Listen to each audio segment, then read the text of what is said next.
কালকে রাত 2টা যখন বাইরে ঘুরতেছি তখন আমার এক সিনিয়র আপু আমাকে কল দিয়ে বলে যে আরমান তুমি কালকে আমার সাথে দেখা করতে পারবা। তখন আমি আপুটাকে বললাম আপু ওকে ঠিক আছে, আমি আপনার সাথে দেখা করতে পারবো। আসসালামু আলাইকুম, সবাই কেমন আছেন? আশা করি সবাই ভালো আছেন। তো আমি ভালো আছি। তো আমার রাতে একটু ঘুম হইতেছে না, তখন আমি বাইরের দিকে একটু ঘুরতে আসলাম, একটু দেখতেছি বাইরের আবহাওয়াগুলো একটু কেমন দেখতে আসলাম। পরে আমি বাইরে অনেকক্ষণ পর্যন্ত ঘুরলাম, আসলে আমার গা ঠান্ডা হইতেছে না, একটা ডাব খেতে হবে। তো আমি ঘরে চলে আসলাম, ঘরে এসে একটা ডাব কাটতেছি, কারণ আমাকে ডাব খেলে একটু হয়তো গাটা একটু ঠান্ডা হবে। পরে আমি ডাব খেয়ে ঘুমিয়ে গেলাম, ঘুমিয়ে গিয়ে সকালবেলা উঠতেছি। উঠার সময় আমার একটু মাথা ব্যথা করতেছে, তাই একটু ছোট বোনকে দিলাম আমার চুলগুলো একটু টানার জন্য।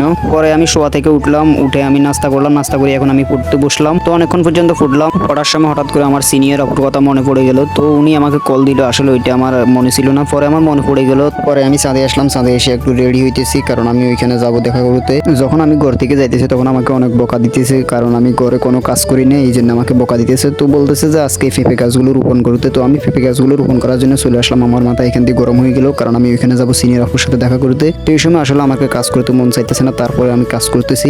পরে আমি আপুটার সাথে দেখা করতে এসে অনেক লেট হয়ে গেল, লাঞ্চের সময় হয়ে গেল। তখন আপু আমাকে লাঞ্চ করিয়ে তারপরে ছাড়লো। তো আজকের ভিডিওটা এই পর্যন্তই। খুদা হাফেজ।